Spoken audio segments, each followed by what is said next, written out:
ನಮಸ್ಕಾರ ವೀಕ್ಷಕರೇ, ರಂಗಭೂಮಿ ನ್ಯೂಸ್ ಕರ್ನಾಟಕಕ್ಕೆ ಸ್ವಾಗತ. ನಾನು ಋಷಿಕಾ ನಾಗ್. ಬಳ್ಳಾರಿ ಜಿಲ್ಲಾ ಕನ್ನಡ ಮತ್ತು ಸಂಸ್ಕೃತಿ ಇಲಾಖೆಯ ಸಹಾಯಕ ನಿರ್ದೇಶಕ ನಾಗರಾಜ್ ಅವರು ಬಯಲಾಟ ಹಾಗೂ ಜನಪದ ಕಲೆಯ ಉಳಿವಿಗಾಗಿ ಹಳ್ಳಿಗಳಿಗೆ ತೆರಳಿ ಕಲಾವಿದರನ್ನು ಪ್ರೋತ್ಸಾಹಿಸುತ್ತಿರುವ ಕಾರ್ಯಕ್ಕೆ ರಾಜ್ಯದ ಕಲಾವಿದರ ಮೆಚ್ಚುಗೆ ವ್ಯಕ್ತವಾಗಿದೆ. ರಂಗಭೂಮಿ ನ್ಯೂಸ್ ಕರ್ನಾಟಕಕ್ಕೆ ಸ್ವಾಗತ.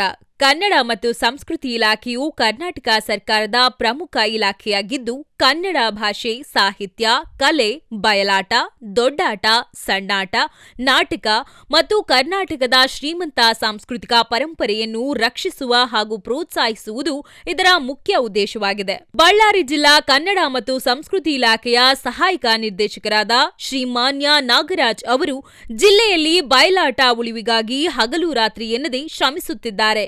ಬಳ್ಳಾರಿಯಿಂದ 60-70 ಕಿಲೋಮೀಟರ್ ದೂರದ ಹಳ್ಳಿಗಳಲ್ಲಿ ಬಯಲಾಟ ಪ್ರದರ್ಶನ ನಡೆಯುತ್ತಿದ್ದರೆ ಅಲ್ಲಿಗೆ ಖುದ್ದಾಗಿ ತೆರಳಿ ಕಲಾವಿದರನ್ನು ಸಂದರ್ಶಿಸಿ ಪ್ರೋತ್ಸಾಹಿಸುತ್ತಿದ್ದಾರೆ. ಕನ್ನಡ ಭಾಷೆ, ಸಾಹಿತ್ಯ, ಜನಪದ, ನಾಟಕ, ಬಯಲಾಟ ಮತ್ತು ವಿವಿಧ ಕಲೆಗಳಿಗೆ ಪ್ರೋತ್ಸಾಹ ನೀಡುವುದು ಅವರ ಆದ್ಯತೆಯಾಗಿದೆ.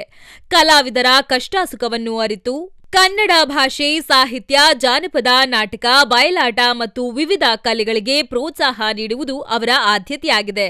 ಕಲಾವಿದರ ಕಷ್ಟ ಸುಖಗಳನ್ನು ಆಲಿಸಿ ಇಲಾಖೆಯ ಯೋಜನೆಗಳನ್ನು ತಲುಪಿಸುವ ಕೆಲಸ ಮಾಡುತ್ತಿದ್ದಾರೆ. ಕಳೆದ ತಿಂಗಳು ಧನ ಸಹಾಯ ಯೋಜನೆಯಡಿ ಬಳ್ಳಾರಿ ಜಿಲ್ಲೆಯ ಸಂಘ ಸಂಸ್ಥೆಗಳು ಏರ್ಪಡಿಸಿದ್ದ ಸಾಂಸ್ಕೃತಿಕ ಕಾರ್ಯಕ್ರಮಗಳಿಗೆ ಶ್ರೀಮಾನ್ಯ ನಾಗರಾಜ್ ಅವರು ಖುದ್ದು ಹಾಜರಾಗಿ ಪ್ರೋತ್ಸಾಹದ ಮಾತುಗಳ ಮೂಲಕ ಕಲಾವಿದರಿಗೆ ಉತ್ತೇಜನ ನೀಡಿದರು. ಪ್ರತಿದಿನ 100 ಕಿಲೋಮೀಟರ್ ಸಂಚರಿಸಿ ದೂರದ ಹಳ್ಳಿಗಳನ್ನು ತಲುಪಿ ರಾತ್ರಿ 11 ಗಂಟೆಯಾದರೂ ಬೇಸರ ಮಾಡಿಕೊಳ್ಳದೆ ಶ್ರಮವಹಿಸಿ ಕರ್ತವ್ಯ ನಿರ್ವಹಿಸುತ್ತಿರುವುದು ಕಲಾವಿದರ ಮೆಚ್ಚುಗೆಗೆ ಪಾತ್ರವಾಗಿದೆ ಎಂದು ಕರ್ನಾಟಕ ರಾಜ್ಯ ಬಯಲಾಟ ಕಲಾವಿದರ ಸಂಘದ ರಾಜ್ಯಾಧ್ಯಕ್ಷರಾದ ಹೂಗಾರ ವಿಶ್ವನಾಥ್ ಸಾಹುಕಾರ ಅವರು ತಿಳಿಸಿದರು. ರಂಗಭೂಮಿ ನ್ಯೂಸ್ ಕರ್ನಾಟಕ ಸಂಪಾದಕರು 9481 941 999.